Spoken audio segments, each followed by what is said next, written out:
Levantai-vos, levantai-vos.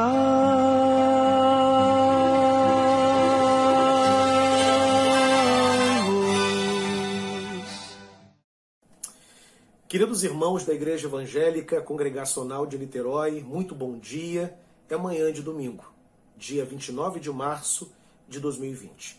E nós estamos aqui, separados ainda, com muita saudade, com muita vontade de rever os irmãos, de abraçar os irmãos e de beijar os irmãos e de estar juntos novamente, mas ainda respeitando o período do isolamento social, conforme as autoridades estão orientando, mas com o coração desejoso de que isso passe logo, para que estejamos juntos novamente, caminhando juntos na nossa querida e amada igreja. A palavra saudade é a palavra que mais tem sido escrita, registrada, proferida em áudios, registrada em textos, nas redes sociais, entre as pessoas que se falam por telefone, todos registrando o desejo de rever irmãos. Isso é muito bonito. Muitos se emocionando, inclusive. Ainda ontem à noite, sábado, eu recebi um áudio da Suzana. Ela entrou ao vivo numa sala de vídeo com mães e crianças da nossa igreja e ela se sentiu muito impactada por aquele momento, emocionada, e ao compartilhar aquela experiência comigo, ela falou de como que aquilo foi emocionante para ela. O meu pastor, o pastor Carlos Henrique, da Igreja Congregacional de Ponte Seca, a igreja da minha conversão, gravou um vídeo emocionado, ele dirigindo-se aos membros da sua igreja, falando também da importância da comunhão, a importância do ajuntamento e, mais do que nunca, essa percepção tem sido valorizada. Quantos, tendo a igreja aberta, tendo as reuniões regulares, nem sempre compareciam. E agora estamos percebendo a enorme falta que está fazendo os nossos encontros. Que passe logo, que estejamos juntos muito em breve, se Deus quiser. Eu quero deixar aqui um abraço muito querido, muito carinhoso, muito apertado para alguns irmãos. Eu, à medida que os vídeos forem sendo gravados, deixarei registrado à medida que o tempo for passando e assim tentar deixar abraços registrados para toda a membresia da nossa igreja. Domingo passado já citei alguns e nessa manhã de domingo eu quero deixar um abraço e um beijo para todas as crianças da igreja. Não tem como citá-las todas.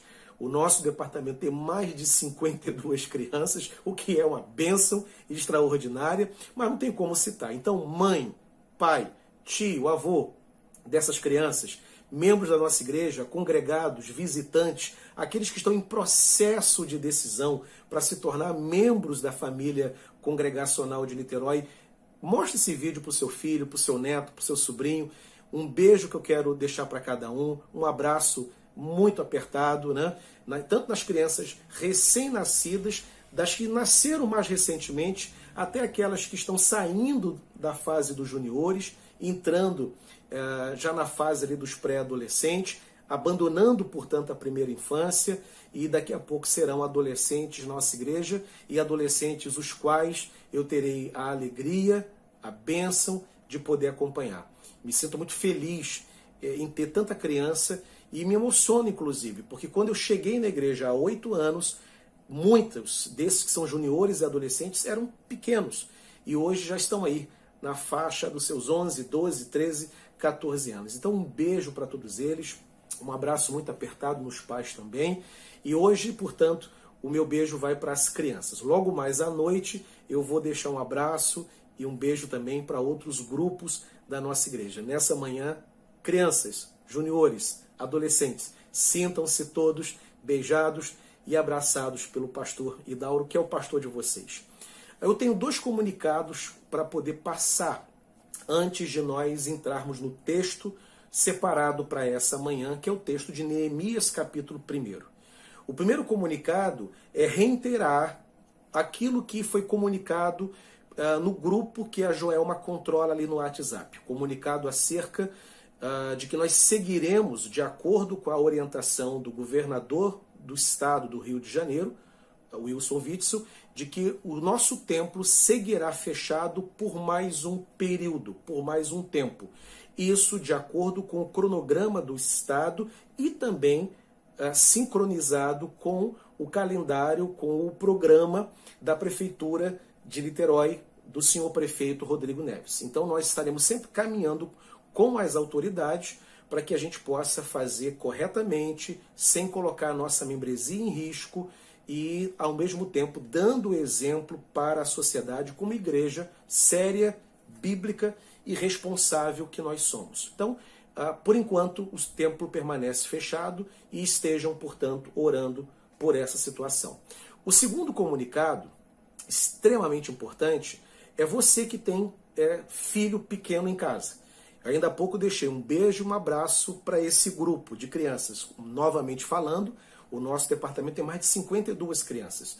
Hoje à noite, por volta das 18h30, que é a hora da programação da nossa igreja, a nossa irmã Suzana, ela vai entrar ao vivo, numa sala de vídeo, pelo Instagram. E ali, professores, crianças se encontrarão, cada um na sua casa, através do Instagram, e uma programação bíblica voltada para as crianças vai ser apresentada pelo departamento infantil da nossa igreja. Então você que tem filho e participa das atividades da nossa igreja, entra em contato com Suzana, peça a ela que ela lhe explique como isso vai acontecer, para logo mais à noite a gente estar juntos nessa programação do departamento infantil e pedir que você que é pai, você que é mãe, valorize esse momento, separe a hora a partir das 18 horas, 18h30, para que essa programação possa acontecer. Eu falei de 2 comunicados, mas na verdade tem um terceiro, importantíssimo. Quando a Suzana terminar a programação do departamento infantil, logo mais, eu vou entrar ao vivo pelo Facebook, numa live, para a ministração da palavra da noite. Então fiquem atentos para que vocês possam também participar desse momento logo mais à noite, ouvindo a palavra do Senhor, que eu terei o prazer e a honra de ministrar. Esses são os comunicados.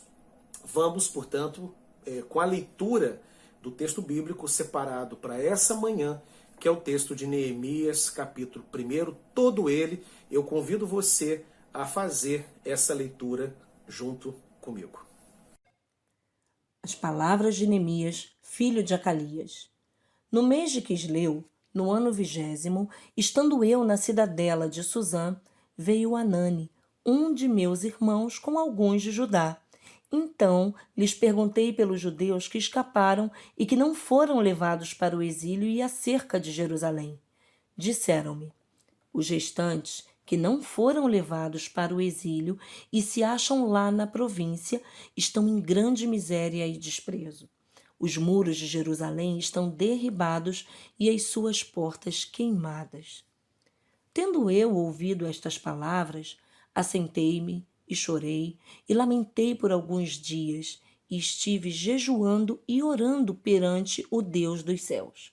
E disse: Ah, Senhor, Deus dos céus, Deus grande e temível, que guardas a aliança e a misericórdia para com aqueles que te amam e guardam os teus mandamentos. Estejam, pois, atentos os teus ouvidos e os teus olhos abertos para acudires à oração do teu servo, que hoje faço à tua presença, dia e noite, pelos filhos de Israel, teus servos. E faço confissão pelos pecados dos filhos de Israel, os quais temos cometido contra ti, pois eu e a casa de meu pai temos pecado. Temos procedido de todo corruptamente contra ti. Não temos guardado os teus mandamentos, nem os estatutos, nem os juízos que ordenaste a Moisés, teu servo. Lembra-te da palavra que ordenaste a Moisés, teu servo, dizendo: se transgredirdes, eu vos espalharei por entre os povos. Mas, se vos converterdes a mim e guardardes os meus mandamentos e os cumprirdes, então Ainda que os vossos rejeitados estejam pelas extremidades do céu, de lá os ajuntarei e os trarei para o lugar que tenho escolhido para ali fazer habitar o meu nome. Estes ainda são os teus servos e o teu povo que resgataste com teu grande poder e com tua mão poderosa. Ah, Senhor, estejam, pois, atentos os teus ouvidos à oração do teu servo e à dos teus servos que se agradam de temer o teu nome.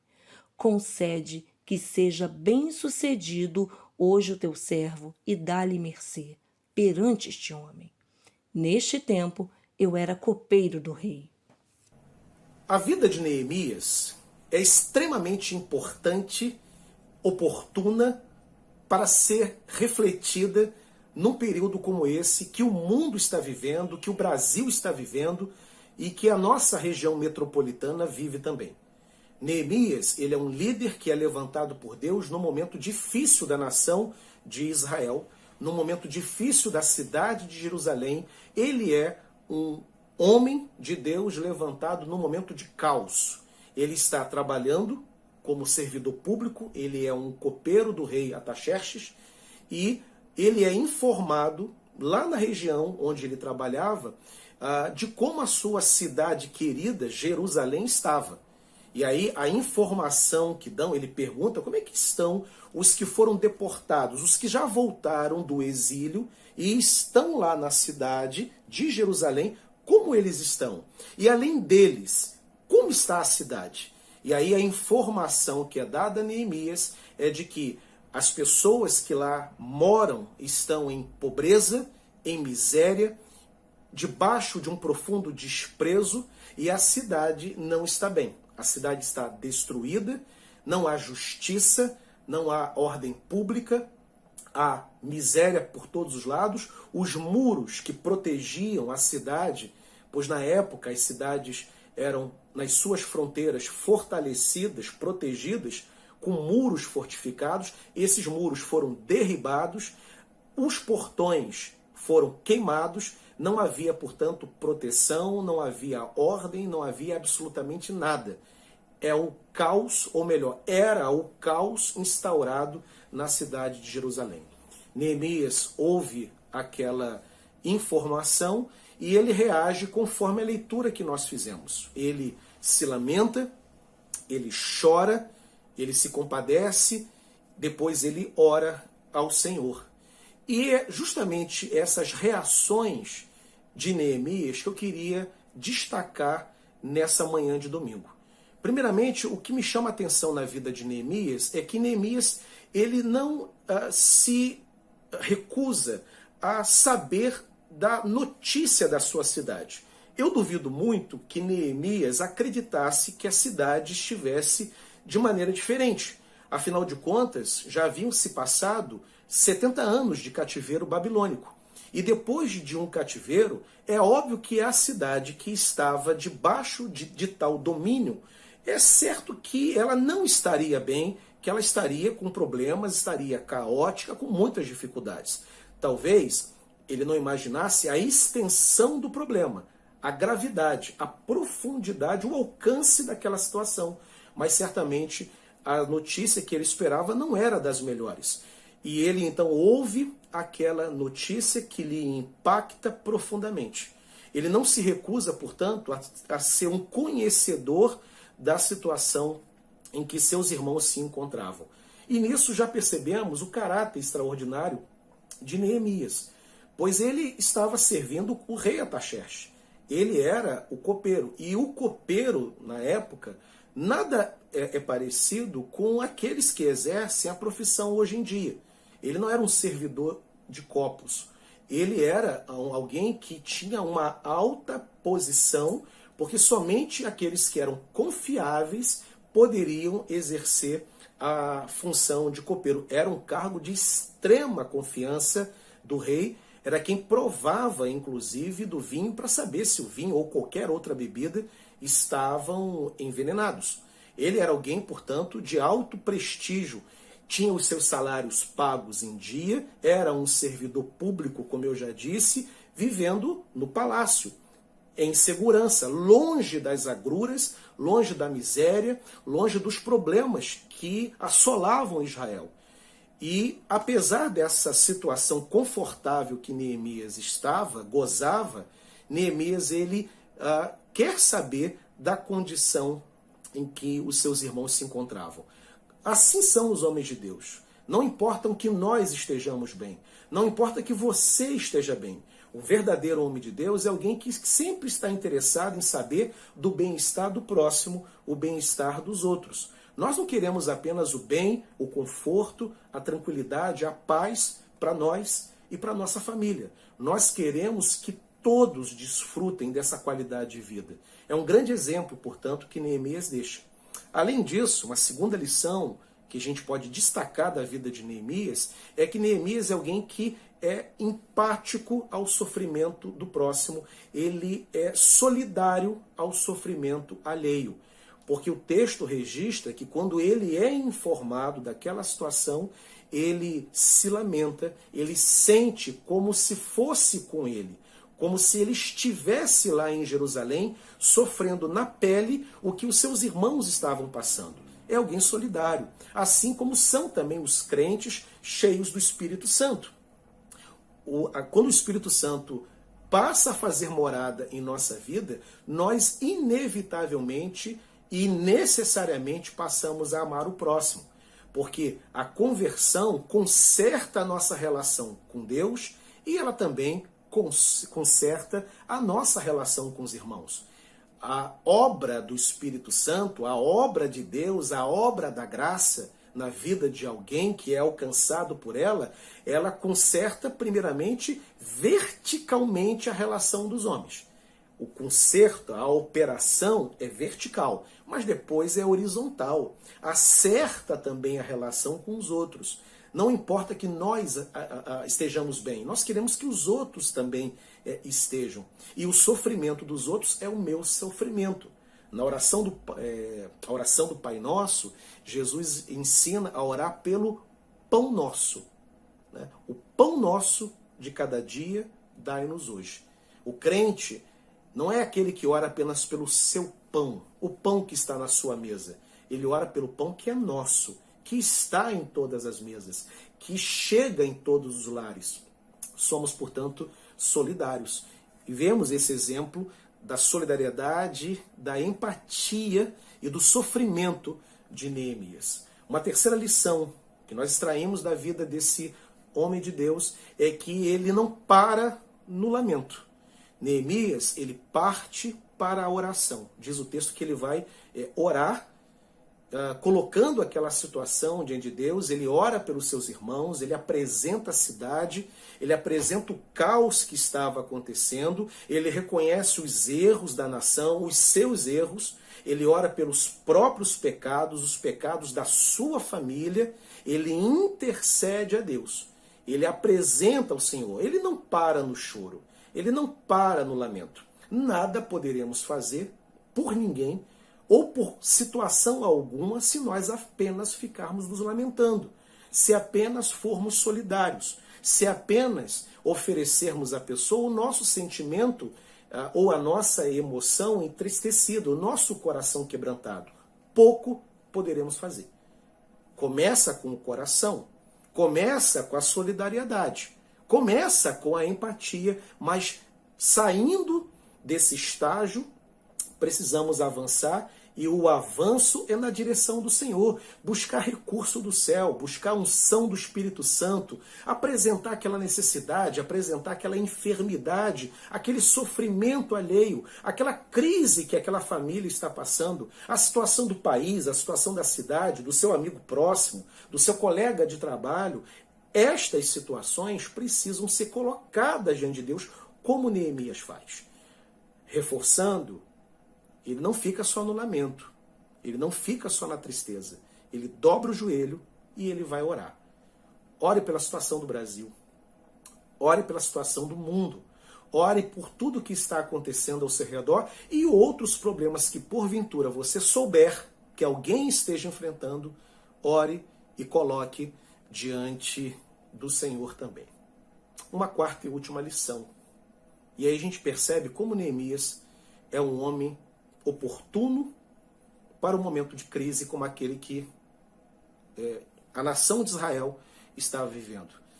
Depois de ser solidário, depois de ser empático, depois de orar buscando recursos dos céus, de pedir a bênção de Deus, de se colocar nas mãos de Deus, Neemias também se coloca à disposição do Senhor para fazer algo. O capítulo 2, que nós não leremos aqui, mas é o capítulo que avança essa história, que complementa essa narrativa. Nós vemos Neemias tendo um diálogo com o rei, ele pede êxito a Deus quando ele estiver diante do rei, é o finalzinho do capítulo 1, e no capítulo 2, o rei Artaxerxes, sabendo da situação de Israel e sabendo que Neemias queria ir para lá, libera Neemias, e Neemias vai, deixa a segurança, o conforto, o salário em dia do palácio e vai para Jerusalém para soerguer a nação, soerguer os muros.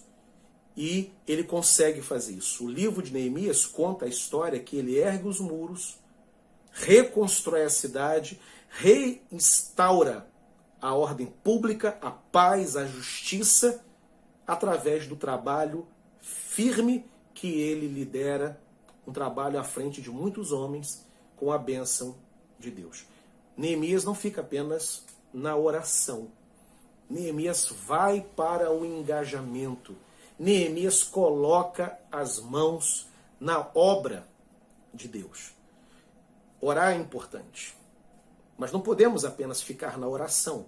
Há um trabalho, há uma atuação, há um engajamento que demanda, que se apresenta diante do servo de Deus e que nós temos que inevitavelmente fazer. Portanto, ore pelo Brasil, coloque essa situação diante do Senhor, interceda pelo seu país, mas também apresente-se a Deus como um instrumento para poder lidar com situações críticas que porventura venham a aparecer na tua vida.